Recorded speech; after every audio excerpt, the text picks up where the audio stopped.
Damn you, Lore Star! You beat me to the punch. You did a great video, man. I just wanted to say thank you. It was something I was actually working on myself because a lot of the things that you brought up were things that I have been discussing via Super Chat with several of my favorite channels, the Geeks and Gamers, Doomcock, Nerdrotic, so on and so forth. And a lot of the stuff you brought up is exactly what me and I'm sure a lot of other Star Wars fans have noticed as well, but you did a fantastic job of putting it all in one place. So I kind of had to go back and retweak the script on this video. I didn't want to go into every detail that you already covered, but I wanted to add some things, really important things that I think that flesh out more of what you're talking about. So I hope you get a chance to see this, and I hope all of you enjoy this. Please like and subscribe to this channel. We'll be bringing this kind of stuff up as time goes on. And I wanted to go into some more of the corporate aspects and the changes that we have seen Disney Lucasfilm making, and also bring in some things to the elements of the story itself that are changing, and some things that I think were not brought up that we may see in the future that will lead to the alteration of the current Disney Star Wars timeline. So I hope all of you get to the end of this video. It's a little bit longer than I normally would like to do, but I think the information I'm going to provide to you is critical, and I think you'll really enjoy it. And I would love to hear your thoughts in the comments below. Take care. Let's get this show rolling.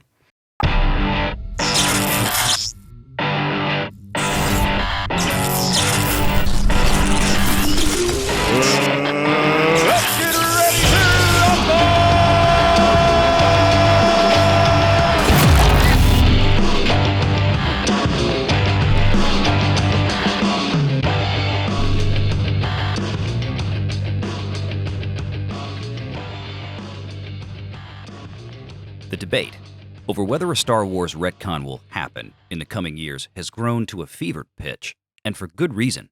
With the box office collapses triggered by The Last Jedi, the most ardent Star Wars fans clamored for a fix. And at first, this seems a futile effort, with many being cynical, which I can understand. But at the end of the day, it's the money that speaks the loudest, or rather, in the case of Disney Lucasfilm, the lack thereof. With an initial investment of over $4 billion to buy Lucasfilm, Disney expected to make quite a bit of money.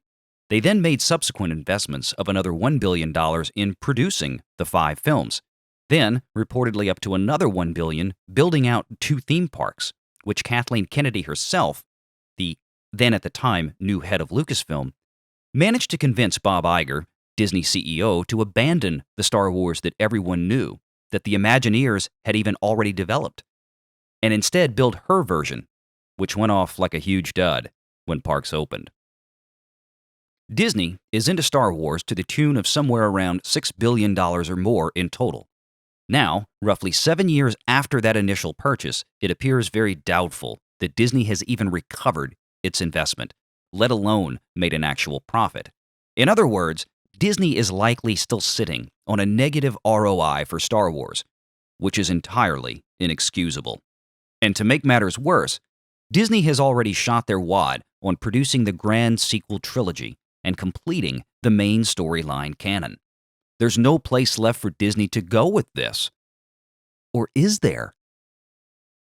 Following the complete box office disaster of Solo, Bob Iger publicly took full responsibility for the failure, saying, "The buck stops with me," signaling clearly he was about to make some real changes and that he felt Star Wars went too much, too fast. Nearly a year of talk from behind the scenes at Disney and Lucasfilm suggested that Disney knows exactly how bad a shape they're in with Star Wars, both financially and with fans. Even the rumor of Bob Iger having stripped Kathleen Kennedy of much of her powers seems to have been proven correct, as the December 14th, 2020 Disney Investor Day came and went with the announcement of a huge slate of upcoming Star Wars shows for Disney+, none of which had anything to do with the Kennedyverse sequel trilogy. What now seems clear is that Kathy Kennedy and her story group have been effectively relegated to the bottom shelf, developing comic books and young adult novels that apparently nobody wants or cares about, desperately churning out $2 animatics for YouTube that almost no one is watching, in a desperate attempt to raise interest in a property that was doomed for failure before the copies even left the warehouse.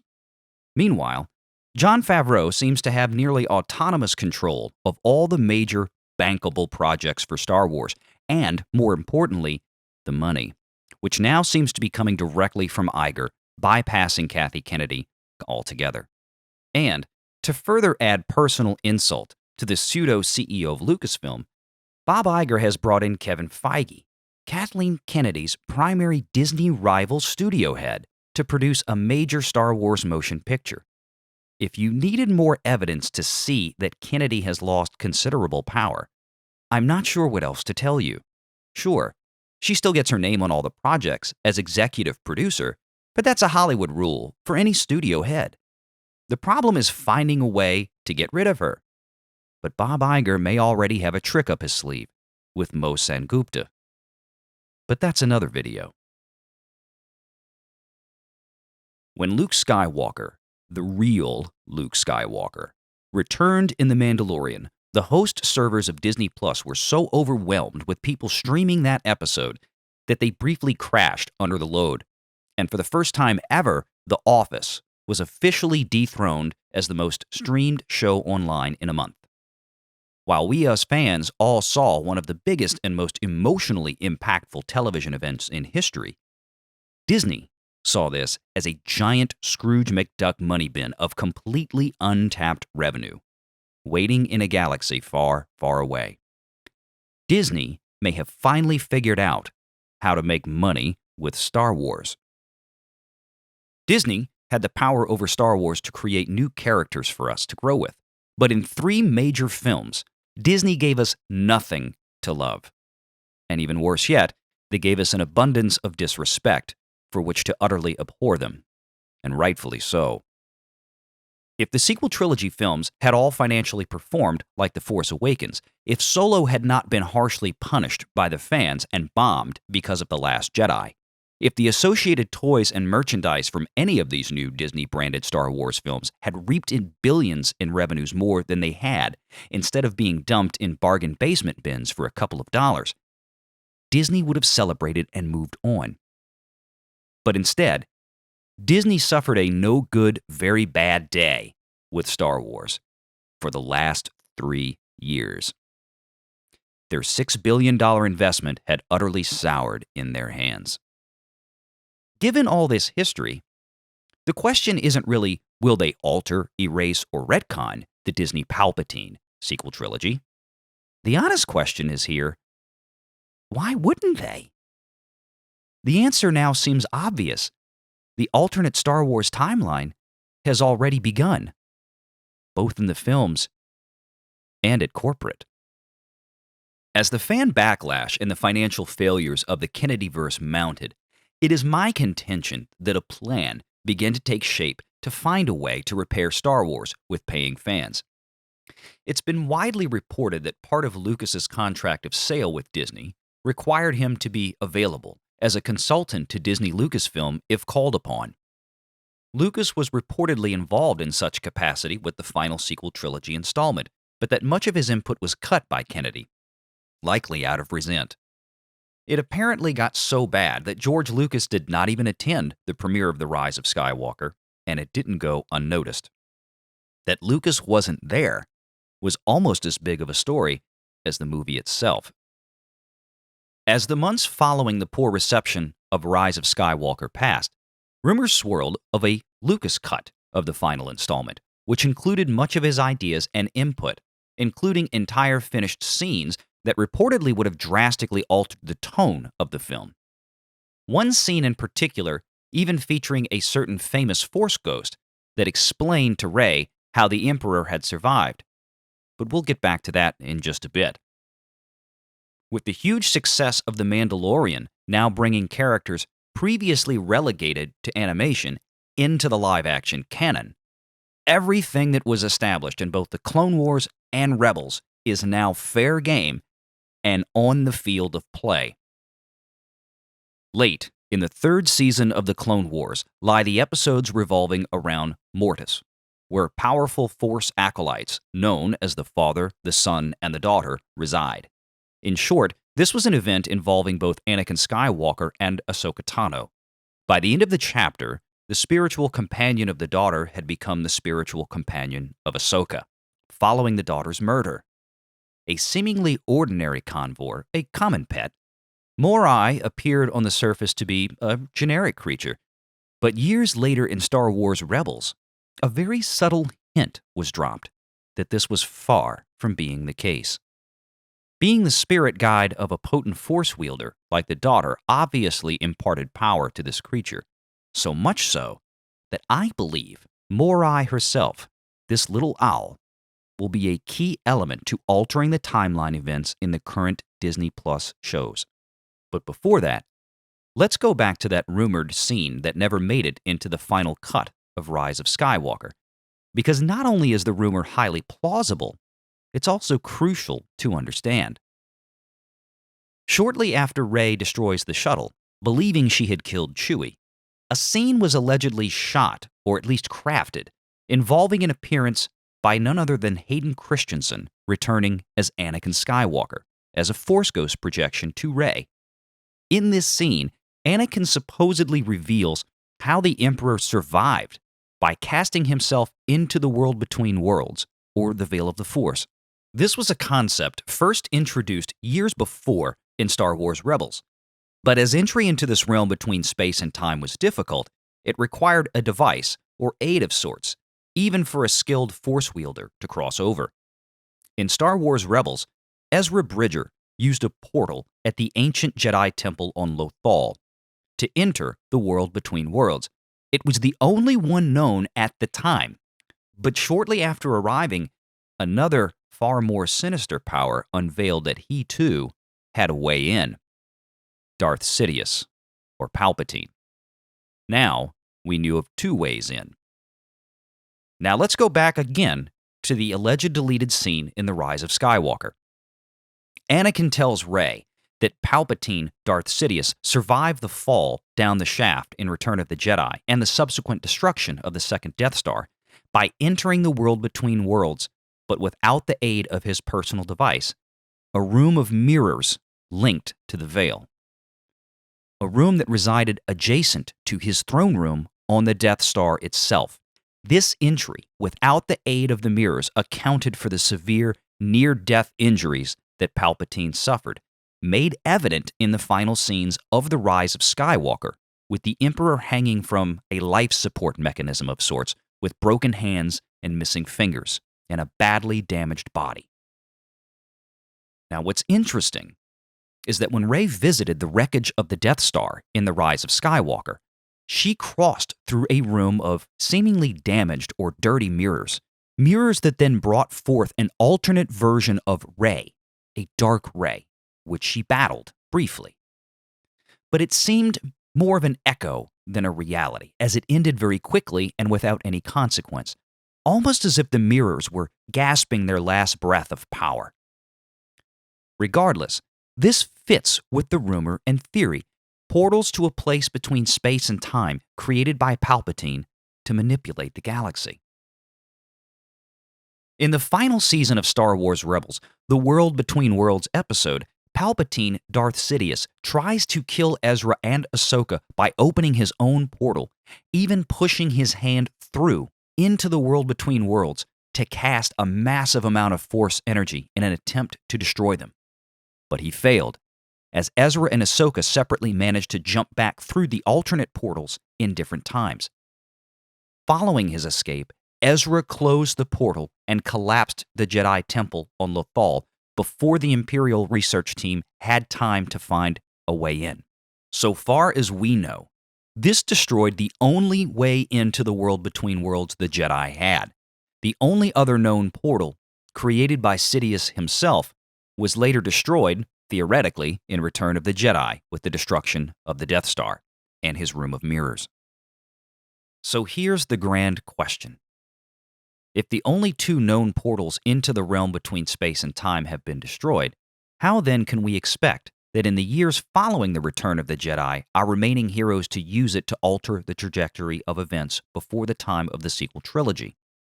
If indeed the Emperor survived the final events of Return of the Jedi, and The Mandalorian takes place 5 or so years later, then the Emperor's survival is an event that's already occurred. And if Favreau and Filoni are indeed working to create an alternate timeline, which I firmly believe they are, then this must be addressed. The Emperor has to be finished off. But the Emperor has to be finished off in a manner that respects and completes the Skywalker legacy. Luke Skywalker was just formally introduced into the Favreau-Filoniverse. He's now a cornerstone in the future of the shows on Disney+. And as Anakin is now dead, it falls to Luke to be the one to complete his father's character arc, and by extension his own, and by further extension, the Skywalker legacy.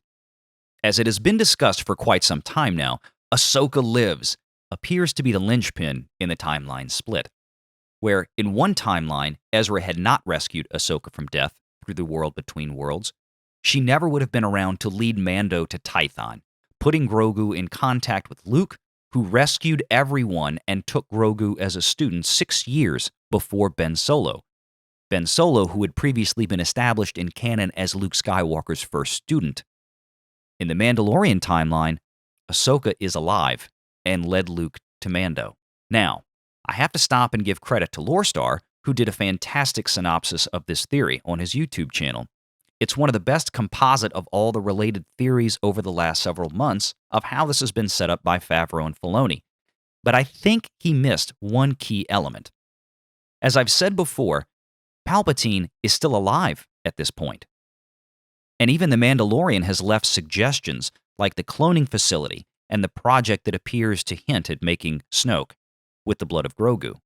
So it's not simply events going forward from The Mandalorian that need to be addressed, but a singular major event that's already passed that must be attended to, the final destruction of Palpatine, Darth Sidious. If the alleged deleted scenes from The Rise of Skywalker are accurate, scenes I personally believe make a lot of sense and find very plausible given the ancillary evidence in the movie itself, then it means that someone must enter the world between worlds and kill Palpatine when he arrives, the moment Darth Vader casts him over the railings of the Death Star in Return of the Jedi. As of now, we know that both Ahsoka and Ezra are familiar with the world between worlds. But it now seems increasingly likely that Luke Skywalker himself would also be involved. With Disney Investor Day proclaiming that the Disney Plus shows will culminate in a massive cinematic event, and now that Marvel Studios' Kevin Feige is set to produce the third upcoming Star Wars film, along with Michael Waldron, who is writing Doctor Strange and the Multiverse, it seems pretty clear that Star Wars is gearing towards something galaxy-shattering and timeline-altering. While Ahsoka and Ezra will likely be battling Thrawn and Gideon, Favreau and Filoni may be crafting the heroic and magnificent sacrificial death that Luke Skywalker deserves, one that we've been waiting for. He enters the world between worlds as everyone else battles Thrawn and kills Palpatine, with Anakin helping as a Force ghost, completing the zenith of the Skywalker legacy. Now, of course, this is just a theory of mine. But if both portals to the world between worlds have been destroyed, how then can they enter without being ravaged as Palpatine had? Mori. Remember that little owl we talked about earlier? Ahsoka's pet? I believe Mori is the key. Back when Ezra Bridger entered the portal at Lothal in Star Wars Rebels, it was Mori who was already there, already waiting for Ezra, already waiting to show him where to find Ahsoka Tano, guiding him to the one portal he had to find amongst hundreds to alter the timeline by saving Ahsoka's life from Vader's blade, ensuring that Ahsoka would be alive to help deliver Grogu to Luke Skywalker, instead of being captured by the Empire in that moment at the end of the second season, and used likely not only to make Snoke, but to regenerate Palpatine, whose life hung by the most bare of threads. How was Mori already in there? How does a common pet just happen to be waiting in the ether between space and time for Ezra to just show up and then guide him to Ahsoka? How? The only logical explanation I can derive is that Mori is obviously no ordinary convor pet. Mori was force connected to the daughter, an extremely powerful force-sensitive creature, one so powerful that Mori herself could enter the world between worlds on her own without aid. Mandalorian Season 2, Episode 5, where Dave Filoni wrote and directed the introduction of our live-action Ahsoka Tano, right there in subtle view, was Mori. If we believe the Star Wars universe is being altered, then I believe it is no accident that Mori was brought in. If Ahsoka and Bo-Katan are here, if Thrawn is here, then Ezra has to also be here. And if Mori is here, so too is all the power of the Father, Son, and Daughter, and the associated stories of the world between worlds. And let's not forget the new logo for Ahsoka Tano's own show. Mori, I believe, is likely the last key at this point in time for our heroes to enter the world between worlds and destroy whatever part of Palpatine survived, leading Luke Skywalker in to become the Tony Stark of the Star Wars universe, sacrificing himself to destroy the Emperor and seal the world between worlds so that no one else can ever use it for nefarious purposes. Keep your eye on that owl. So I want to thank everybody for making it to the end of the video, and I want you to consider a couple of things before you leave. Number one, Disney, like every other company on this earth, they're in the money-making business.